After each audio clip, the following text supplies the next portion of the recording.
Est-il vrai que l'environnement qui nous entoure peut exercer ou peut avoir influence sur notre vie quotidienne? Merci beaucoup d'être en face de nous aujourd'hui. C'est la part de Christian Bachimbe depuis Live Grows Power. Et bienvenue sur notre YouTube channel une fois de plus. Et nous vous rappelons, si vous nous regardez, n'oubliez pas d'appuyer sur le bouton s'abonner pour ne pas du tout rater les vidéos qu'on s'est en train de produire régulièrement. Merci énormément. Aujourd'hui, on va parler de l'influence qui joue l'environnement face à à nos visions, face à nos ambitions, mais aussi face à nos buts de la vie. Bienvenue sur YouTube channel Live Grows Power. Parler de l'influence qui peut avoir donc l'environnement dans lequel nous vivons envers nos ambitions, nos buts de la vie, ainsi qu'à notre vision. J'aimerais juste aborder ces points et aussi me sentir beaucoup plus en connexion avec votre personne interne, et surtout beaucoup plus en contact avec votre votre conscience en tant qu'individu. Et par là, j'aimerais juste savoir si au moins vous avez ces sens d'observation, ces sens d'analyse qui vous permet d'observer beaucoup plus de près le genre de personnes qui vous entourent, le genre de monde que vous avez donné l'autorisation à faire partie de votre environnement. J'aimerais en fait savoir si vous avez le temps beaucoup plus de regarder de près dans les composants de votre environnement, dans les composants du monde qui vous êtes entouré. Les composants de l'environnement qui vous entoure, les gens à qui vous avez donné l'accès à votre vie quotidienne.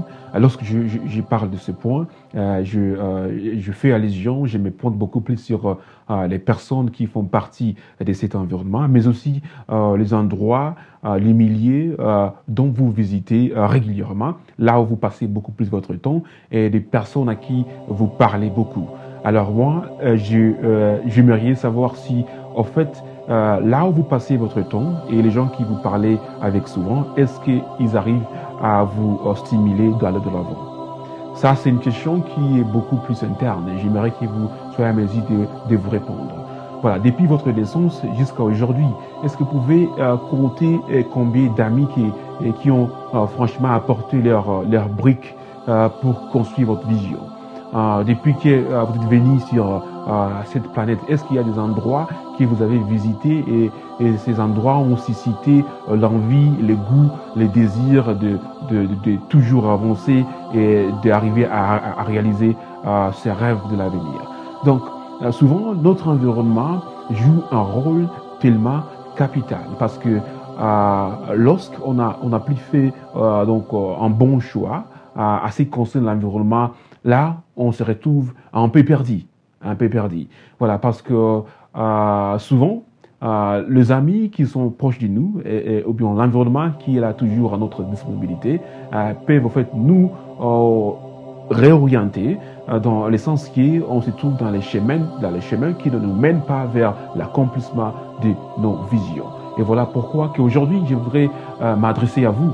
Je voudrais vous demander si votre environnement est constitué des éléments qui vous permettent d'accomplir vos visions, mais aussi de continuer à avancer de l'avant.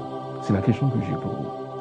Voilà, souvent, vous savez, lorsqu'on retourne un peu et on essaie un peu d'analyser la façon dont on gère notre journée, et on essaie un peu de voir, est-ce qu'on est maître? Est-ce que tu arrives à te dire que je suis maître de ma journée? Est-ce que vous avez le 100% de la gestion, du contrôle de votre journée? Ou bien votre journée est beaucoup plus influencée par l'environnement, par les amis qui sont là proches de vous, par les endroits qui vous attirent mais qui n'apportent rien au développement ou bien à l'accomplissement de vos rêves ainsi que vos ambitions. C'est une question tellement importante de s'adresser. Donc vous devez vous adresser à ces questions et vous devez trouver des réponses internes. Je n'ai pas envie que vous puissiez me répondre, mais la réponse doit être interne et vous devez avoir la clarté là-dessus. Pour continuer, je voulais juste vous dire ceci. Vous savez, lorsque je parle de l'environnement, lorsque je parle de l'influence de l'environnement, je parle beaucoup plus à ce genre de personnes qui vous entourent. Et là, je vais juste vous dire que normalement, on on doit pas être ami à tout le monde. C'est impossible. On ne peut pas être ami à toute la planète. Ça ne se fait pas. Même en termes d'amis, il y a des limites. Même sur certaines plateformes de social media, vous êtes autorisé à envoyer des requests, donc à envoyer des invitations pour devenir ami à telle personne. Mais il y a aussi une limite. Donc, vous ne pouvez pas en fait avoir plus de 600 000 amis. Donc, il y a des limites. Donc, par là, je voulais juste vous ramener à cet environnement qui vous permet de mener cette introspection, donc de faire l'étude en interne, de méditer donc beaucoup plus à l'environnement qui vous entoure, mais aussi les personnes qui ont beaucoup plus l'accès à votre vie et de les classifier, de voir est-ce que ce genre de personnes me poussent beaucoup plus à avancer, est-ce qu'ils m'encouragent au lieu de me décourager, est-ce qu'ils apportent un morceau au lieu de me soutirer tout ce que j'ai comme en point de départ. Voilà la question à se poser. Parce que être sélectif en termes d'environnement, en termes des composants de cet environnement, de l'environnement qui vous entoure, n'est pas du tout mauvais. Donc avoir un bon en fait, sélection d'amis, en termes d'amis, en termes des endroits à visiter, n'est pas du tout mauvais. Donc ça, d'ailleurs, définira en fait la personne et donnera un peu l'image à ce que vous êtes et là où vous allez vous retrouver dans les 5 ans à venir. Donc, vous devez beaucoup plus penser à cela. Et en tant que Live Goes Power, nous aimerions vous voir toujours dans les chemins qui vous mènent vers l'accomplissement de vos visions ainsi que le but de la vie.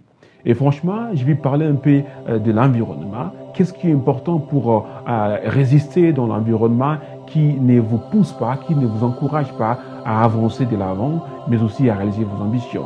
La première des choses que j'aurais à vous suggérer, c'est de savoir comment se fonder des principes. Vous devez avoir vos principes, vos propres principes qui vous définissent.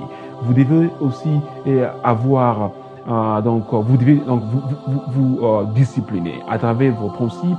Ça vous permettra aussi de vous discipliner. Mais aussi, vous devez être beaucoup plus passionné par les choses qui vous poussent à traverser vos faiblesses, des choses qui vous poussent à renforcer beaucoup plus vos forces. Et c'est par là que vous allez fonder, donc construire cette fondation qui sera beaucoup plus dure et qui aussi pourra en fait résister à n'importe quel genre de tempête en provenance de cet environnement qui vous entoure. Ce n'est pas tout le monde, ce n'est pas en fait toute personne qui en fait sera en fait qui peut franchement partager le même vision que vous avez, les mêmes ambitions. Vous savez, nous avons tous des orientations qui sont en fait différentes. Donc tout le monde pense de sa façon, tout le monde projette loin, mais avec une vision en fait différente. Et voilà pourquoi nous devons, en tant qu'individu, d'abord être sélectif. Donc, c'est-à-dire, vous essayez un peu de voir qui sont ces amis et qui en fait pourront en fait apporter un morceau ou bien apporter leur contribution à ce que j'ai comme vision en fait. Et qui sont ceux-là qui essaient un peu de me tirer du derrière. Et par là, vous saurez comment établir cet environnement qui vous permet beaucoup plus d'avancer. Beaucoup plus d'avancer. Il y a les endroits où vous pouvez aller et pour passer votre temps et ces endroits vous inspirent. Ces endroits vous stimulent dans le sens que vous ressentez le désir d'aller de l'avant. Vous ressentez le désir en fait de réaliser vos ambitions. Il y a, par exemple, des jeunes qui passent leur temps dans des formations. Il y a des formations qui sont ouvertes, à porte ouverte à tout le monde. Et ce genre de formation, en fait, permet de vous comprendre, ça permet de vous auto-situer, ça vous permet de ressentir cette envie en tant qu'individu qui est prêt à se lancer dans le chemin qui mène vers l'accomplissement de ses visions. Voilà. Il y a ces endroits qui jouent un rôle en fait, stimulateur qui vous permet de rester dans le sens d'accomplissement, dans le sens qui en fait, honore toutes vos ambitions ainsi que les buts de la vie. En conclusion, vous allez comprendre avec moi que vos buts ainsi que ta vision, les ambitions de la vie doivent être considérées comme votre priorité principale. Donc, vous devez beaucoup plus passer votre temps, les 80, les 90% de votre temps doit être beaucoup plus dépensé sur vos ambitions, vos visions ainsi que vos buts de la vie. Et vous devez aussi être sélectif en termes en fait, de l'environnement qui vous entoure. Les composants de l'environnement doivent être caractérisés par des personnes qui vous permettent d'avancer, d'accomplir vos ambitions de la vie. Des gens qui jouent un rôle motivateur, qui vous motivent souvent, qui vous encouragent de continuer toujours à percer de l'avant. Alors aujourd'hui, c'est à vous de commencer à dresser la liste de genres des endroits à visiter, mais aussi des genres de personnes à donner en fait l'accès dans votre vie de tous les jours. Parce que ces genres de personnes en fait peut aussi vous stimuler, tout comme il peut vous ramener en fait à l'état en fait à la case de départ. Donc c'est à vous de décider, et avec Live Goes Power Ishi Lengolako Ninguvu, nous croyons fort à vos ambitions, nous croyons fort à vos buts de la vie, et vous avez encore le temps d'y arriver. Tout est possible. Donc, soulève-toi, relève-toi et donc tenez-toi debout et allez vers de l'avant pour accomplir la mission qui vous avait été assignée depuis votre naissance. Merci beaucoup de nous avoir suivis. C'est la part de Christian Bashimbi. Live Go is Power. Ishi Lengolako Ni Nguvu. Merci et au revoir.